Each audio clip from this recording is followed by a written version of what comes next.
Salut à tous, je suis contente de vous retrouver. Je suis Christina, coach, mentor et oracle. Et dans cet épisode, on va parler de l'image de soi. Un sujet super important, que ce soit pour les femmes aussi bien que pour les hommes, parce que la majorité d'entre nous, on se sent pas bien dans sa peau. On doute, on compare, on critique. Bref, c'est un problème. Donc, c'est ce qu'on va aborder aujourd'hui. Je vais vous donner des exercices et des outils pratiques pour pouvoir vous libérer de ce poids et vous reconnecter et faire la paix avec l'image que vous avez de votre corps.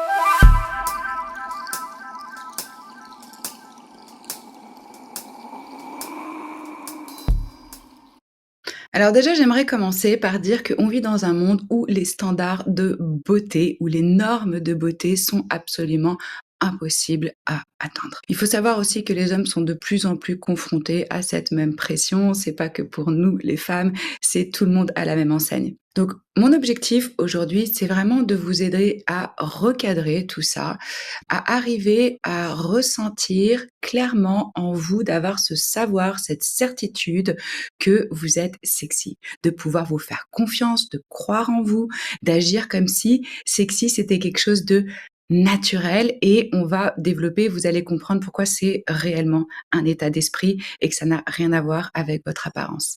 Donc peu importe à quoi vous ressemblez, vous pouvez vous aussi être attractif, séduisant, je vous l'assure. Donc je vais vous parler d'outils qui m'ont aidé moi et mes clients à me débarrasser d'une image corporelle négative. Et ces exercices, ils vont vous soutenir aussi pour continuer à vous sentir attirant, séduisant et avant toute chose, de se sentir à la maison, en vous, dans votre corps, être bien dans vos baskets, retrouver de l'énergie, de la vitalité, de la santé. Parce que c'est réellement ça, être séduisant. C'est des paramètres qu'il faut utiliser justement pour voir où vous en êtes et pas nécessairement les chiffres sur une balance. Moi, personnellement, j'ai arrêté de me peser il y a au moins 20 ans de ça. Comment est-ce que vous pouvez vous sentir chez vous, en vous? De ressentir que ça, vraiment, c'est votre enveloppe, c'est votre maison, c'est votre temple. Ça sonne cucu, ça sonne cliché, mais c'est la vérité. Dans cette vie-ci, dans cette incarnation, c'est votre maison.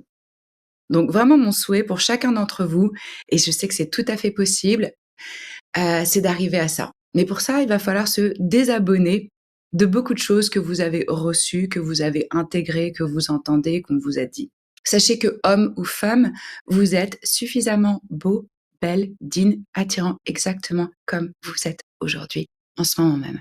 Alors attention, c'est normal d'avoir des objectifs en termes de santé, de bien-être, d'avoir envie de se sentir bien, d'avoir envie peut-être de travailler, de faire de l'exercice pour atteindre ses objectifs, mais il faut le faire à partir d'un lieu d'amour de soi. Est-ce que je fais de l'exercice ou je me maquille ou je sais pas quoi parce que ça m'aide à me sentir mieux et en forme? Ou est-ce que je le fais parce que je veux rentrer dans une certaine taille, correspondre à un certain patron? Vous voyez, c'est pas du tout la même énergie, c'est pas du tout la même intention, ni la même dynamique derrière. Donc c'est vraiment un recadrage que je veux vous proposer aujourd'hui. Je vous dis pas: «C'est bon, contentez-vous exactement ce que vous comme vous êtes, laissez-vous aller, on n'en a plus rien à foutre, prenez pas soin de vous». C'est pas du tout ce que je vous dis. Je vous dis de le faire à partir d'un lieu où c'est fait pour vous honorer, pour vous respecter, pour vous aimer, en vous aimant profondément, en honorant qui vous êtes, ce corps que Dieu vous a donné. Dieu, la source, la vie, on va pas, sonner religieux et catho ici, c'est pas du tout mon approche, mais comme quelque chose de sacré qu'on honore plutôt que, je fais des efforts, j'ai une approche pour prouver quelque chose à quelqu'un ou à moi-même, ou essayer de réparer quelque chose que je trouve qui va pas, qui convient pas. Alors déjà, il faut comprendre que les standards de beauté du corps, c'est absolument culturel, hein. C'est pas du tout les mêmes, selon les pays, et en plus de ça, ça suit des modes. Vous voyez bien qu'aujourd'hui, la mode, c'est d'avoir des fesses, c'est d'avoir des courbes, d'avoir une taille, super fine. Moi, je me souviens, il y a 20 ans, parce que moi j'ai toujours eu, des fesses, c'était pas du tout la mode et je complexais à fond. Donc selon la période dans laquelle vous naissez, vous pouvez correspondre à la tendance ou non, et vous pouvez vous torturer votre vie, toute votre vie, pour essayer de correspondre à ça alors que c'est pas votre morphologie.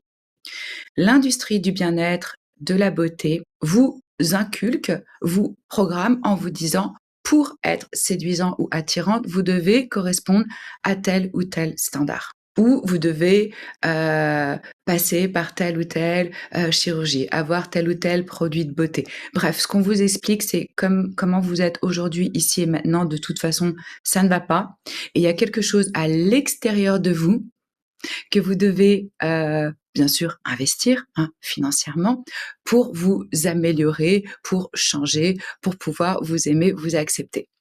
On vous dit clairement que votre état naturel, le corps que Dieu vous a donné, n'est pas bon, n'est pas assez bien et que vous devez vous améliorer, changer. Et pour cela, vous devez vous procurer quelque chose d'externe qui nécessite un investissement financier, des compromis, des sacrifices, de la douleur, des luttes et des souffrances. Alors en plus, on rajoute aujourd'hui, tous les réseaux sociaux, tous les filtres et cetera, ce qui fait que les enfants, ils grandissent avec une perception complètement déformée d'eux-mêmes à cause de tous ces filtres et la plupart d'entre eux pratiquent la chirurgie à des âges très, très tôt où ils ont même pas fini d'être formés en réalité, où ils sont même pas passés par le processus de s'accepter. Moi, je sais que j'ai une cliente, par exemple, qui n'avait pas, de poitrine, enfin une poitrine très petite et ça correspondait tout à fait à sa morphologie, sauf qu'elle en souffrait. Elle associait ça à la féminité. Elle pensait qu'elle serait plus femme, plus féminine en ayant des seins. Très jeune, hein, je crois même à 20 ans, elle s'est fait, mettre des seins. Sauf que ce qui s'est passé, c'est qu'il y a eu, une infection de ses poches et le liquide qui est à l'intérieur s'est répandu dans le corps et c'est devenu très, très grave et elle a failli y passer. Il faut bien comprendre aussi tout ce qu'on vous dit pas par rapport à ces interventions qui ne sont pas bénignes, qui sont toujours, toujours, je le dis bien, douloureuses, qui peuvent avoir des conséquences graves où vous mettez votre santé en danger. Donc moi, je suis pas du tout en train de bannir la chirurgie parce que je pense que dans certains cas, ça peut être réellement réparateur. Ça peut participer à l'acceptation de soi. Ça peut même pour certaines personnes qui ont vécu, des traumatismes, des accidents, des violences, contribuer à leur guérison. Mais c'est toujours vraiment analyser et comprendre pourquoi je le fais. Quelle est la racine sous-jacente du problème? Pourquoi est-ce que j'ai ce désir? D'où est-ce qu'il vient? Mmh. Et qu'est-ce que j'attends de ça? Et est-ce que je suis prêt à faire face aux conséquences? Et vraiment ça me fend le cœur. Alors parce que moi aussi, hein, j'ai eu vraiment mes insécurités, des complexes et la majorité des femmes que je connais, là je m'adresse plutôt aux femmes parce que c'est plutôt elles que j'entends à ce sujet-là, mais je sais que après je peux parler de certains hommes clients aussi qui ont des problèmes avec l'image d'eux-mêmes. Mais la majorité des femmes, que j'accompagne et que je connais, elles ne se sont jamais aimées au moment présent. C'est toujours en regardant en arrière certaines photos qu'elles se disent: «Ah mais en fait, j'étais bien à cette époque-là et j'en ai pas profité. J'ai pas mis les vêtements que je voulais, je me suis pas sentie sensuelle, je me suis pas sentie belle, j'ai passé que mon temps à me juger, à me critiquer». Et de pas se supporter en photo, de pas s'autoriser à expérimenter, à vivre plein de choses parce qu'en fait, on se sent mal dans son corps et on peut passer clairement à côté de sa vie. Moi, j'ai un exemple comme ça précis en tête où en fait, cette personne, toute sa vie, à chaque instant, a été insatisfaite, a vécu avec des régimes pour se rendre compte, comme je vous disais, en regardant en arrière, que elle a été magnifique et quand elle a été magnifique, elle ne l'a même pas vécu, ressenti. Elle en a pas profité, quoi. Est-ce que vous voulez attendre que votre vie soit derrière pour vous dire: «Merde, j'étais bien en fait»? Donc moi, je veux vous aider à profiter du moment présent, de qui vous êtes aujourd'hui et maintenant dans ce corps magnifique qu'on vous a donné. J'ai travaillé dans la pub pendant 10 ans et mes clients, c'était des comptes de beauté et de mode. Alors, je peux vous en parler du mensonge collectif. Je peux vous dire que tout ce que vous voyez est faux. Que c'est absolument inatteignable et que ça n'existe pas et que tout, tout, tout, tout, tout est retouché. Donc c'est fondamentalement inaccessible ce qu'on nous vend. Et tout est créé, hein, pour que vous vous sentiez insuffisant et pour que vous ayez des raisons pour vous comparer et ne pas vous sentir à la hauteur. Sinon, il y a plus de business. Sinon, ils peuvent plus vendre leurs produits. Donc évidemment qu'on travaille sur les insécurités, sur le manque, sur la comparaison, sur des choses qui sont pas atteignables. Alors comme je vous disais, moi j'ai toujours eu des formes, des seins, des fesses, des formes de femmes et je suis née à Paris. Et à Paris, c'est plutôt le culte de la crevette. Il faut être ultra maigre, ultra limite, un peu malade, androgyne, ça c'est bien, ça c'est à la mode, ça c'est cool, quoi. Donc les gens qui sont plus, musclés ou c'est pas le trip d'être, en bonne santé. Bon, bref, chaque endroit a ses cultures, a ses tendances, a ses modes. Mais moi, je me sentais pas du tout bien avec mon corps, féminin, mais vraiment, vraiment pas. Je le cachais, je mettais que des trucs super larges, super grands. Je me suis habillée comme un garçon pendant des années, j'ai eu des cheveux courts pendant très longtemps. J'ai pas porté de maquillage avant d'avoir, je sais pas moi, 30 ans. Hem, je suis partie vivre au Brésil, à Rio, seule quand j'avais 23 ans et ça m'a énormément aidée d'être en contact avec une autre culture où la féminité était célébrée. Mon voyage au Brésil, il m'a réconciliée avec mon corps de femme. Donc ça a été un processus pour moi aussi. Après, j'ai pratiqué plein de choses différentes pour pouvoir me respecter, m'honorer, parce que j'étais plutôt dans l'auto-sabotage et dans la destruction. J'aimais pas ce que je voyais, je le cachais, j'aimais pas le regard des autres à cause de certains traumas dans ma vie. Donc je me jugeais. Et j'attirais tout naturellement à moi des hommes qui me critiquaient, qui étaient durs, qui étaient critiques, qui me jugeaient. C'était un reflet de la relation que j'avais avec moi-même. Aujourd'hui, à 42 ans, je me sens bien dans mon corps la plupart des jours. Évidemment qu'il y a des jours sans, on est juste humain. Mais j'ai même vraiment travaillé sur le pouvoir de l'esprit pour pouvoir transformer mon corps grâce à mon mindset et à mes croyances. Le système de croyances que vous avez, c'est aussi hyper important. Je pense que ça, j'en parlerai dans une autre vidéo. Je peux pas tout aborder en même temps. Mais moi, perso, je vis avec la croyance que je suis, ouais, jeune et hors du temps. J'ai arrêté de compter et l'âge, ça veut absolument plus rien dire pour moi.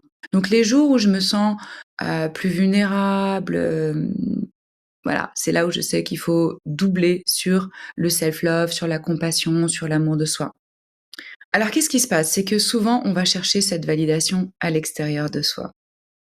Ça fait du bien de recevoir du réconfort, de l'attention, des compliments, du soutien de la part des autres. Ça aide, mais ça peut pas refermer les blessures intérieures comme seul l'amour de soi peut le faire. Donc c'est important à un moment d'avoir une conversation, voilà, face à face avec soi-même et d'aller sous la surface des choses pour voir ce qui se passe vraiment. La première chose que j'ai envie de vous inviter à faire, c'est de vous engager envers vous-même. Vous voyez les vœux, par exemple, qu'on fait lors d'un mariage. Quand on s'unit avec une personne, il y a toujours un accord, il y a toujours un engagement, même dans un partenariat où vous n'êtes pas marié, clairement. Qu'est-ce qu'on fait? On va promettre à l'autre qu'on va être à ses côtés dans la maladie, dans la vieillesse, à travers toutes les saisons, à travers toutes les phases. Et comment est-ce que vous pouvez demander à votre partenaire ou à un partenaire potentiel, homme ou femme, d'être avec vous à travers toutes ces saisons, pendant toutes les saisons de votre vie, tous les changements auxquels vous allez faire face, si vous n'êtes pas capable de le faire pour vous-même. Si vous êtes dans une situation de rejet envers vous-même, d'abandon envers vous-même, et que vous vous aimez pas, comment est-ce que vous pouvez attendre que quelqu'un le fasse pour vous? En fait, c'est même pas juste de demander ça à une autre personne si on n'est pas capable de le faire pour soi-même. Donc, je vous invite à réfléchir aux vœux que vous avez envie de prononcer, de faire, de poser pour vous-même, de façon interne. Est-ce que vous pouvez être à vos côtés en tant que bon ami, soutien, amour inconditionnel dans la maladie, dans l'insécurité, dans les moments où vous vous sentez pas en forme, mais aussi dans les moments où tout fonctionne, où vous vous sentez au top, dans les différentes humeurs, dans les différents stades, dans les différentes phases du corps, de maintenir ce niveau d'amour, d'empathie, de compassion, de grâce. Surtout si vous voulez demander à quelqu'un d'autre de refléter tout ça envers vous. Est-ce que réellement c'est juste d'attendre ça de quelqu'un si vous pouvez pas le faire pour vous-même? Alors peu importe, hein, que vous vouliez vous marier ou non, c'est pas la question. Parce que comme je vous disais, dans un partenariat, il y a un accord. Et je vous encourage vraiment à vérifier l'accord que vous avez conclu avec vous-même. Est-ce que je fais preuve d'empathie, d'attention, d'amour envers moi-même? Et plonger vraiment dans l'amour propre. Et si une insécurité apparaît, parce qu'elle va apparaître, hein, il y a des jours où on se sent pas bien. C'est là le moment où vous devez vous rappeler les vœux que vous avez faits envers vous-même. Quand vous allez perdre des cheveux, quand on a une maladie, quand on a une grossesse, dans tout ce qu'on traverse comme chacun d'entre nous dans cette vie. Rappelez-vous cette promesse. Je me protège, je me vois, je suis là pour moi. Je me vois et je vois ma vie à travers les yeux de la beauté, de l'harmonie, de l'équilibre. Parce que plus vous allez construire une intimité avec vous-même, à un niveau profond, hein, c'est ça qui va créer réellement un sentiment d'attirance. Vous allez devenir quelqu'un d'attirant quand vous êtes intime avec vous. Quand on se sent pas digne, quand on manque de confiance en soi, quand on doute, quand on se critique, quand on se juge, quand on se compare, quand on voudrait avoir une autre apparence, quand on n'est pas présent, quand on se sent pas chez soi dans son corps, quand on est juste dans notre tête, notre capacité à être attirant est minime. C'est-à-dire que ça devient vraiment, vraiment difficile d'attirer ce qu'on souhaite.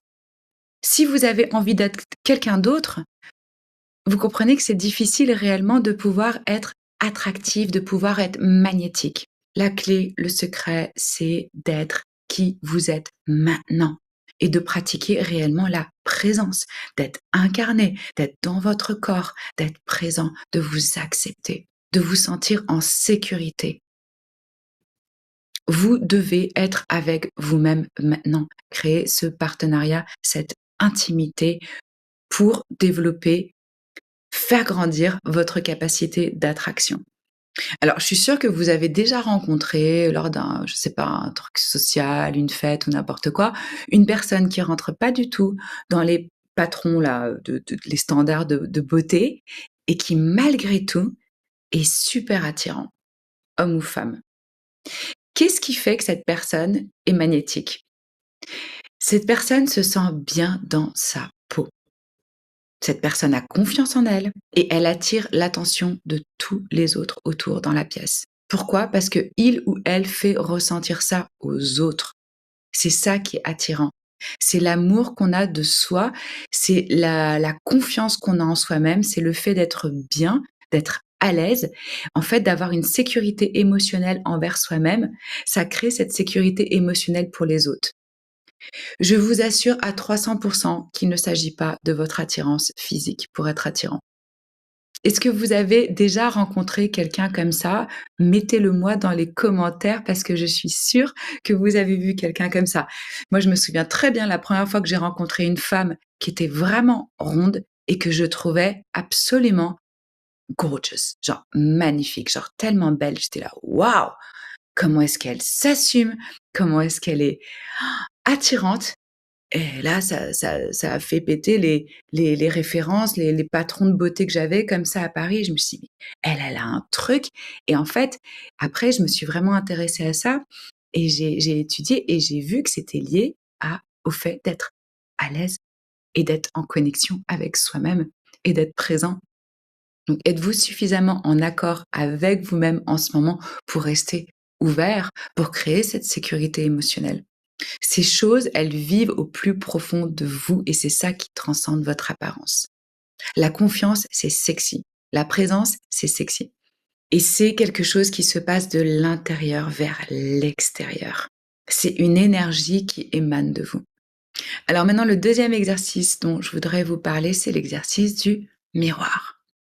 Il y a plein de façons de le faire et de procéder. L'essentiel, c'est d'être avec soi-même devant le miroir. Vous pouvez commencer par juste après vous êtes brossé les dents, pendant 2 minutes ou faire des sessions plus longues. Selon, ça va dépendre le rapport que vous avez avec votre corps et vraiment l'objectif ici, c'est est-ce que je peux me rencontrer dans les yeux avec amour? Est-ce que je peux regarder mes yeux et rentrer dans mon âme? Est-ce que je peux être présent pour moi-même? Est-ce que je peux me connecter à cette partie de moi qui est au-delà de l'apparence? Et ce que je vous invite à faire, c'est à vous dire: «Je t'aime, je suis fière de toi, tu es magnifique». Alors, ça peut déclencher vraiment des émotions, même des larmes. Pour certains d'entre vous, ça va être ridicule, extrêmement dur. Pour d'autres, ça va être plus aisé. C'est pas grave, chacun a son rythme. L'important, c'est de persister et de commencer petit et de se laisser porter par cette présence et de pas fuir. Parce que la tendance, ça va être de vouloir fuir, de pas se regarder ou de commencer à se juger et à se critiquer. Si vous avez des émotions qui viennent ou des larmes même, sachez que c'est complètement normal. Comme je vous disais, pour certains d'entre nous, ça peut être au départ extrêmement inconfortable, mais plus vous allez pratiquer, plus ça va s'adoucir. L'objectif de cet exercice, encore une fois, c'est créer une profondeur émotionnelle avec vous-même et de voir ce qui se présente, ce qui va venir en faisant ça. Et vous allez probablement avoir envie de vous critiquer ou de fuir. Dans ces moments-là, c'est important vraiment de pratiquer de la patience et de la compassion. Et pourquoi est-ce qu'on fait ça? On fait ça pour recabler, reprogrammer l'image de soi et se rencontrer à un niveau plus profond. Vous pouvez aussi danser devant le miroir, faire des cercles avec vos hanches. L'objectif, c'est vraiment d'établir une relation plus profonde avec vous-même et ça, c'est vraiment puissant. Devenir intime avec vous.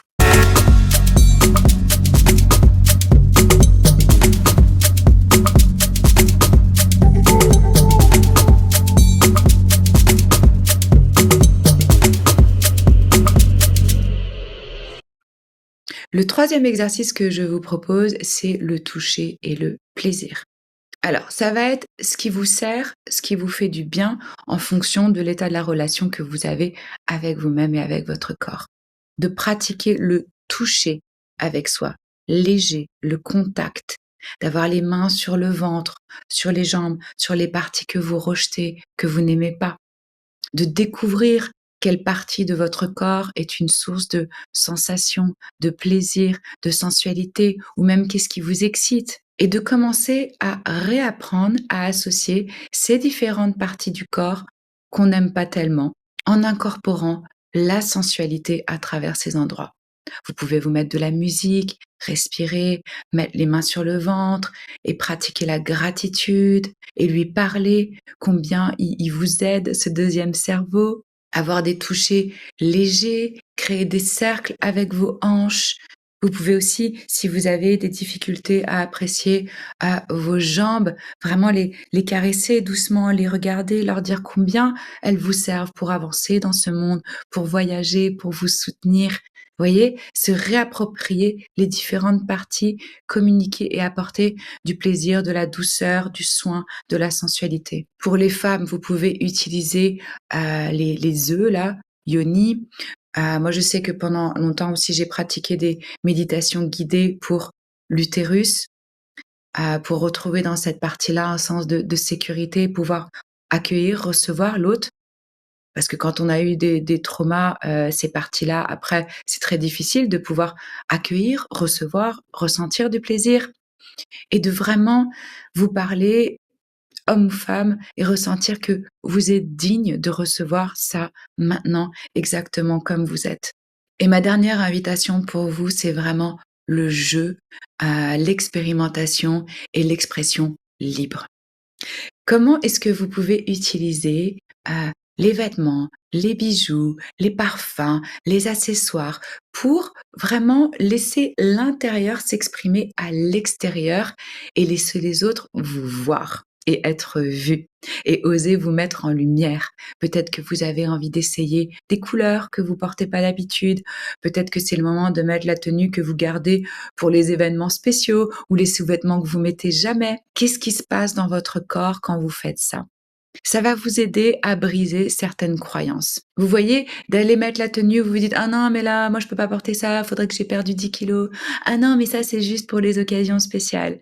Allez-y, je vous encourage à jouer, à expérimenter et vous allez voir comment ça va évoluer. Peut-être que le look que vous avez aujourd'hui, ça correspond plus du tout, heu, à votre intériorité. Peut-être que c'est un nouveau chapitre qui peut venir à vous avec l'amour de soi. Ah non, mais j'allais oublier aussi un dernier point vraiment important, c'est, votre vision de la vie, vos valeurs. C'est vraiment avoir la beauté et le plaisir comme valeur de vie. De faire en sorte de rester connecté à ça tout au long de votre journée. Vous n'avez pas besoin de dépenser des 1000 et des cents, même de dépenser quoi que ce soit. Qu'est-ce que ça veut dire d'être connecté à la beauté, au plaisir? C'est vraiment ralentir, être, savourer, faire de sa vie une œuvre d'art et ça peut être par des toutes petites choses. Si vous avez envie d'investir dans des choses spécialement, pourquoi pas? Mais essayez vraiment de voir qu'est-ce que vous pouvez faire avec ce que vous avez ici et maintenant. Qu'est-ce qui peut être disponible, les choses qui sont disponibles pour vous maintenant? Parce que ce qui vous rend vraiment attirant, c'est de créer une vie que vous aimez, dans laquelle vous vous sentez bien et vous pouvez le faire dans des tout petits moments et c'est facile. Demandez-vous: «Qu'est-ce qui me rend heureux? Qu'est-ce qui me fait plaisir? Qu'est-ce qui me connecte à mes sens, à la sensualité? Est-ce que c'est de mettre telle musique? Est-ce que c'est de mettre tel rouge à lèvres ou tel sous-vêtement? Ou même, oui, comment est-ce que je peux vraiment ajouter de la beauté, du plaisir dans ma vie?» Parce que l'univers, la source, la vie, c'est ce qu'elle veut pour vous. Elle veut que vous fassiez l'expérience de la beauté, du plaisir, de vous faire plaisir, que vous soyez attiré par les bonnes choses. Et ça, après, quand vous le faites pour vous-même, c'est exactement ce que vous attirez. Et vous devenez plus attirant quand vous avez du plaisir, quand vous avez de la joie, quand vous êtes présent dans votre corps, quand vous vous acceptez, quand vous prenez de l'espace, quand vous osez être vu. Alors, si vous voulez un engagement de la part d'un partenaire, quel est l'engagement aujourd'hui que vous pouvez prendre envers vous-même? Dites-moi dans les commentaires, quel est l'engagement que vous pouvez prendre envers vous-même, quelle que soit votre situation romantique, hein, même si vous êtes célibataire et que vous voulez pas du tout être avec quelqu'un. L'engagement au niveau de l'amour de soi, de vous accepter, de vous mettre en avant, d'augmenter votre capacité à vous aimer et à aimer une autre personne. Et d'opérer, si je puis dire, à partir d'un lieu de plénitude, de respect de soi, de confiance en soi, d'estime de soi, de valeur personnelle. Ça ne veut pas dire que ce sera facile tous les jours, mais ça veut dire que quand vous prenez cet engagement, justement dans les jours où c'est difficile, vous pouvez revenir à cet engagement interne. Et c'est ça qui vous permet de rester sur la bonne voie. Vous pouvez, si vous le souhaitez, télécharger gratuitement mon challenge Self-Love sur 30 jours en vous inscrivant à ma newsletter. Vous trouvez le lien dans la boîte de description sous la vidéo. D'ailleurs, je vais mettre tous les liens dont vous pouvez avoir besoin pour qu'on puisse rester connectés et si vous souhaitez être accompagnés, travailler ensemble, coaching, lecture de tarot. Alors, dites-moi, comment ça résonne. Moi, j'aime connaître vos pensées, ce qui se passe pour vous en regardant cette vidéo. Merci d'avoir été là avec moi. Merci pour votre présence.